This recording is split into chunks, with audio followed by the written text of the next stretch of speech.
Tony Aves kembali membacakan sebuah tweet dari tim cerita Oma Ed Desi Prayogo. Cerita ini dikirim sama narasumber yang bernama Pak Handoko. Pak Handoko sendiri berprofesi sebagai penjaga kamar jenazah di salah satu rumah sakit yang ada di kota Jakarta. Menjalani profesi tersebut bukanlah perkara yang mudah dan membutuhkan keberanian ekstra. Pak Han sendiri tidak menyangka kalau beliau harus menekuni profesinya ini, dan bahkan sudah berjalan hampir 23 tahun. Justru awalnya Pak Han bekerja sebagai sopir ambulan dan di rumah sakit yang sama. Tapi karena alasan satu dan lain hal, akhirnya Pak Han dipindah profesinya sebagai penjaga kamar jenazah. Awal pertama kali beliau bekerja, beliau merasa ketakutan, bahkan merinding. Merinding itu selalu menghampiri beliau di sepanjang waktu saat bekerja. Tapi lama-kelamaan, beliau menjadi biasa saja. Hampir setiap hari beliau lalui semuanya sendiri. Enggak melulu beliau berjaga sendiri sih, kadang berdua atau bertiga. Tapi kalau bertiga biasanya hanya pas shift siang, dan kalau shift malam kebanyakan sendiri beliau jaganya. Benar-benar tidak ada yang aneh dengan profesi beliau ini. Hanya saja ketika ada jenazah baru yang hendak ditaruh di rumah sakit itu, pasti di dalam kamar jenazah ada semacam keributan. Waktu dicek, gak ada siapa-siapa. Seolah-olah itu semacam bentuk sambutan atau perkenalan. Hal itu udah bukan rahasia lagi di rumah sakit tempat Pak Handoko bekerja. Mungkin di rumah sakit yang lain juga ada kejadian-kejadian seperti ini, atau bahkan mirip sekali. Yang namanya kamar jenazah isinya ya hanya ada para jasad yang sudah tidak bernyawa. Suatu hari Pak Handoko kedapatan shift malam, dan sebenarnya waktu itu beliau tidak berjaga sendiri, melainkan bersama rekan seprofesinya yang bernama Pak Tomo. Tapi ketika keduanya sedang asyik nongkrong di depan kamar jenazah, Pak Tomo dapat panggilan untuk mengantar jenazah. Mau gak mau, Pak Handoko dan Pak Tomo harus berpisah sementara waktu karena memang ada kerjaan. Di situ Pak Handoko mencoba membuat suasana seasik mungkin, walaupun beliau merasakan tanda-tanda ada jenazah baru yang datang. Karena dari tadi di dalam kamar jenazah terdengar suara berisik sekali, tapi Pak Han coba abaikan suara-suara itu. Enggak lama kemudian Pak Han dapat telepon dari ruang resepsionis yang ada di depan, mengabarkan kalau akan ada jenazah yang datang pukul 22.30. Berarti firasat Pak Han benar. Pak Han melihat jam tangannya, ternyata masih jam 22. Masih ada waktu 30 menit sebelum jenazahnya tiba. Pak Han sudah menyiapkan ruangan, jadi ketika jenazah itu datang semua yang diperlukan sudah siap. Untuk mengisi kekosongan, Pak Han mencoba mengalihkan ketakutannya dengan membaca koran. Tidak munafik kalau Pak Han masih merasa takut ketika mendapat shift malam. Ditambah akan ada jenazah yang mau datang. Entah kenapa hawanya jadi terasa aneh, seperti sesuatu yang tidak bisa dideskripsikan. Pak Han berharap semua ini hanyalah firasatnya saja. Tapi semakin lama, beliau benar-benar sudah tidak nyaman. Sedangkan tunggu demi tunggu, jenazah itu tak kunjung datang. Padahal ini udah lewat jam 22.30 dan malah hampir jam 23. Berhubung beliau benar-benar tidak nyaman, akhirnya beliau memutuskan untuk berjalan ke depan menuju ke ruang resepsionis untuk bertanya, kira-kira ini ada kendala apa? Kok jenazahnya tak kunjung datang? Sepanjang perjalanan, bulu kuduk Pak Han merinding bukan main. Sampai Pak Han sedikit mempercepat langkah kakinya menjadi lari kecil. Akhirnya tak terasa Pak Han tiba di resepsionis depan. Lalu Pak Han bertanya dan resepsionis itu mencoba menghubungi kembali polisi dari polsek yang mengabarkan terkait jenazah tersebut. Dan ternyata memang ada kendala, yaitu pada ambulan. Tidak ada satupun ambulan yang bisa menjemput jenazah tersebut dari TKP. Mendengar itu Pak Han enggak sampai hati. Kasihan jenazahnya kalau terlalu lama di luar. Akhirnya Pak Han berkata begini, pinjam kunci ambulan. Kan ambulannya masih dipakai Pak Tomo, Pak, jawab resepsionis. Pak Tomo ngejawab, di gudang bukannya kita masih punya ambulan. Saya bisa gunakan ambulan itu untuk jemput jenazah ini. Mendengar hal tersebut, resepsionis ini merasa aneh dan gak yakin. Soalnya yang dimaksud adalah ambulan tua. Ambulan itu sering mogok. dan usia ambulannya udah sangat tua. Makanya ambulan tersebut hanya nongkrong di gudang dan tidak pernah digunakan lagi. Karena Pak Han bersikeras dan kekeh ingin pakai ambulan itu, pihak resepsionis akhirnya memberikan kunci ambulan tersebut kepada Pak Han. Pak Han terlihat berjalan meninggalkan halaman depan rumah sakit. Nampak semuanya berjalan dengan baik. Jarak dari rumah sakit ke TKP juga tidak terlalu jauh. Tiba di sana, para bapak polisi mengucapkan terima kasih. Akhirnya ada ambulan yang bisa membawa jenazah ini.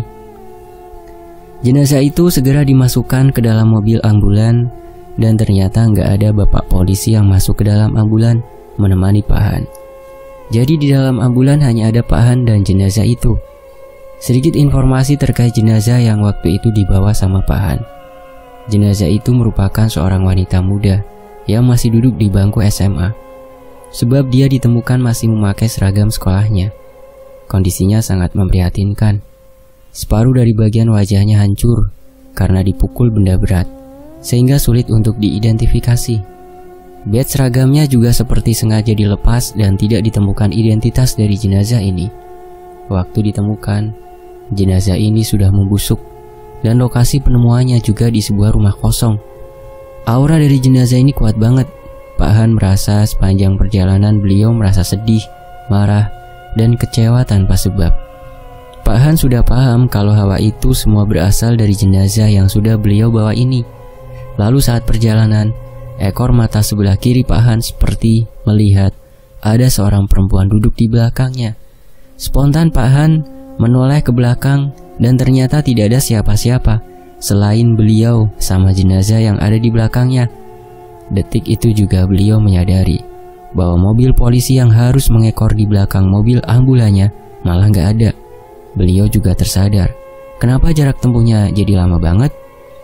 Pas beliau kembali memfokuskan pandangannya, tahu-tahu posisi beliau berada di semacam tengah-tengah hutan.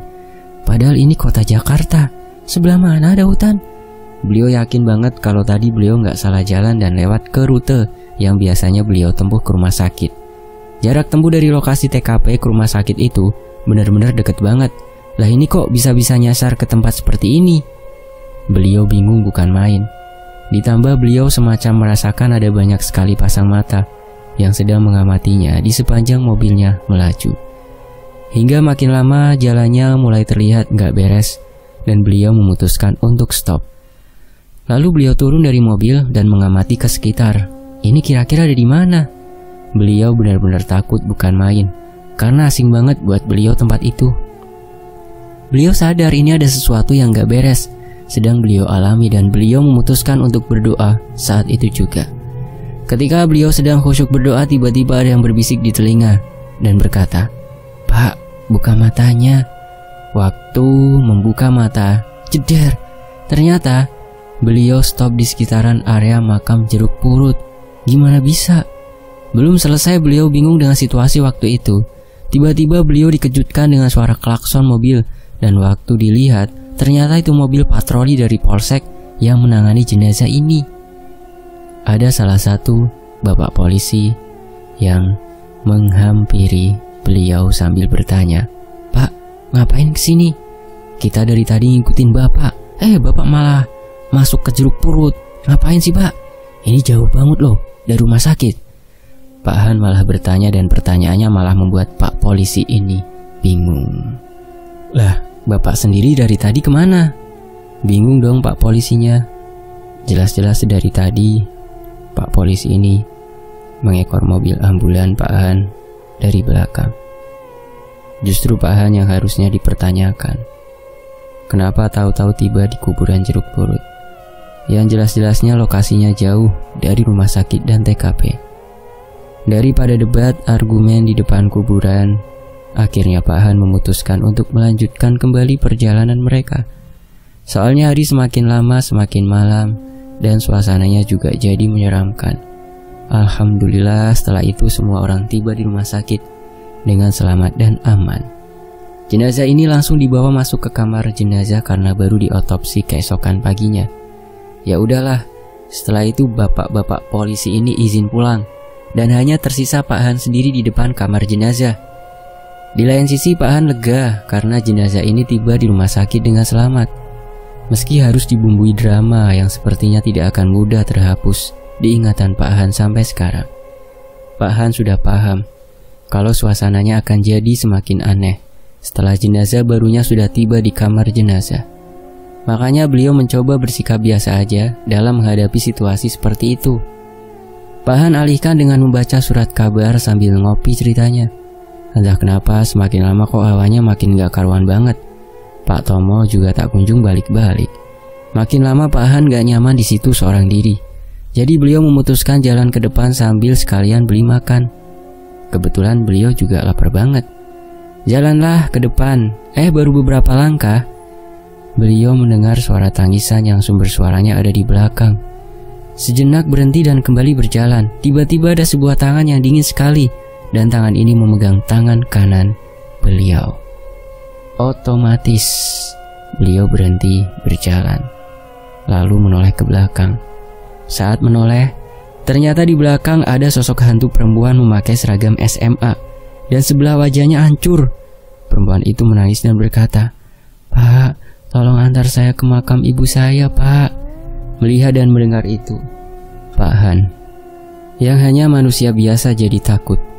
Lalu buru-buru lepas tangannya dari genggaman perempuan itu.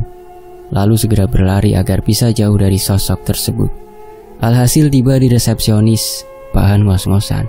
Sama resepsionis ditanya, "Kenapa Pak? Ada apa?" Pak Han ngejawab, "Gak ada apa-apa kok," sambil mengatur nafas dan berusaha bersikap biasa saja. Lalu beliau keluar untuk menuju ke penjual nasi goreng yang berjualan di depan rumah sakit ini. Secara kebetulan Pak Tomo baru saja sampai. Langsung gak pakai lama Pak Han ajak Pak Tomo makan bersama, tanpa beliau ceritakan apa yang baru saja beliau alami. Selesai makan nasgor, mereka berdua langsung berjalan kembali ke area kamar jenazah. Kini Pak Han lega karena sudah ada temannya. Tiba di depan kamar jenazah, Pak Han dan Pak Tomo putuskan untuk main catur sambil ngopi. Enggak berselang lama, keduanya mendengar ada suara keramaian di dalam ruang jenazah. Kira-kira itu suara apa ya? Suaranya itu seperti ada benda-benda yang berjatuhan, dan Pak Han khawatir. Soalnya semua yang ada di dalam kamar jenazah itu tanggung jawab Pak Han.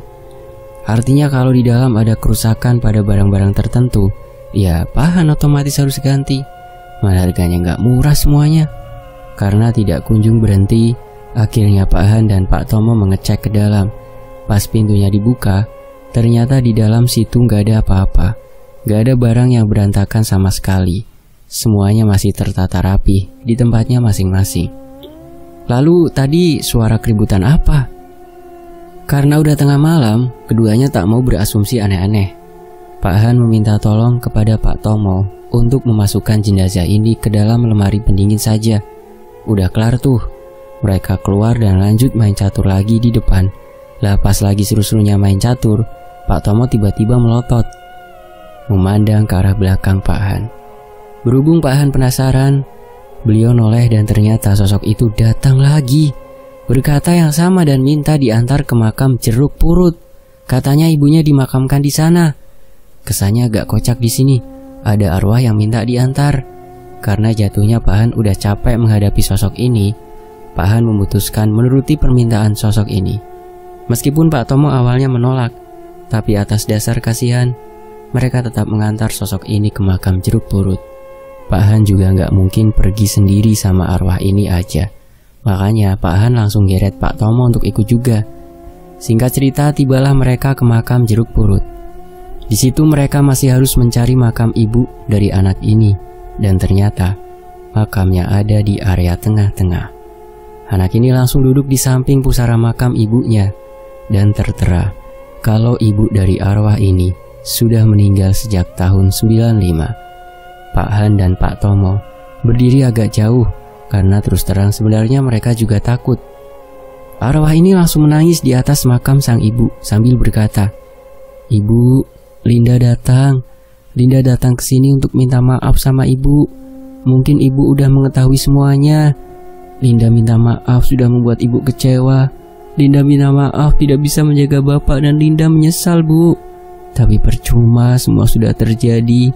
Linda benar-benar menyesal, Bu. Maafkan Linda ya, Bu. Tangis Linda malam itu memecah keheningan malam. Pak Han dan Pak Tomo sampai tidak bisa berkata-kata. Keduanya ikut sedih atas apa yang Linda rasakan. Di situ keduanya baru tahu kalau arwah ini bernama Linda. Berhubung ini area pemakaman, jelas keduanya merasa merinding. Belum lagi tadi masuk ke area makam ini aja ada banyak sekali gangguan-gangguan dari sosok tak kasat mata. Sosok siluet pocong lah, suara ketawa khas Kunti, dan suara rintihan tangisan yang entah suara siapa. Ditambah ini mereka seperti merasa ada yang sedang mengawasi. Dengan memberanikan diri, Pak Han nyeletuk begini. "Neng, udah ya, yuk kita balik ke rumah sakit. Bapak antar pulang." Sosok Linda ini langsung berdiri dan menyeka air matanya. Linda langsung menjawab, "Gak usah Pak, kita berpisah di sini aja ya. Makasih udah antar saya ke makam ibu." Tiba-tiba sosok Linda ini berubah jadi asap dan menghilang. Kaget keduanya melihat itu.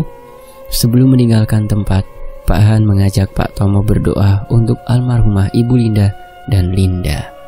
Selesai keduanya berdoa, mereka melihat ada seekor anjing hitam besar dengan matanya yang menyala, berdiri di deretan paling belakang dari area pemakaman ini. Entah kenapa sosok anjing itu seperti berjalan pelan-pelan menuju ke arah mereka. Pak Han dan Pak Tomo segera berlalu keluar. Sosok anjing ini masih mengejar dan untungnya mereka bisa keluar dengan selamat. Secepat mungkin naik ke dalam mobil ambulan dan berlalu dari area sekitar. Keesokan paginya kan ada polisi yang datang untuk menjaga proses otopsi dari jasad Linda. Berdasarkan kejadian semalam, Pak Han berinisiatif memberikan kesaksiannya. Siapa tahu benar firasatnya ini, yang mengatakan kalau tempat tinggal Linda nggak jauh dari area pemakaman Ceruk Purut. Soalnya ibunya kan dimakamkan di situ. Kebetulan identitas Linda kan juga jadi pertanyaan besar. Karena polisi-polisi ini bingung melihat Pak Han memberikan pertanyaan itu. Mau gak mau akhirnya Pak Han ceritakan semuanya yang terjadi semalam, lalu didukung sama pernyataan Pak Tomo yang sinkron. Pak Han di situ mengatakan, jenazah perempuan itu bernama Linda. Alhamdulillah dari kesaksian Pak Han, polisi berhasil menemukan keluarga Linda, sehingga Linda bisa dimakamkan dengan layak. Selepas itu Pak Han sudah tidak mendengar perkembangan kasusnya Linda lagi. Dan sekian cerita pengalaman horor dari Pak Han yang dibagikan sama tim cerita emak. Terima kasih Pak Handoko dan semoga sehat selalu biar bisa berbagi lagi sama kita ceritanya. Soalnya pengalaman horornya Pak Han itu banyak sekali. Cuma pada akhirnya Pak Han memutuskan untuk resign karena kondisi kesehatannya menurun. Jadi kini beliau hanya ingin fokus dengan kesehatan tubuh beliau saja dulu agar bisa sehat terus dan menikmati hari tua bersama anak cucu. Dan Tony FS pamit. Terima kasih teman-teman sudah menyimak kisah ini di sini. Wassalamualaikum warahmatullahi wabarakatuh. Alhamdulillah.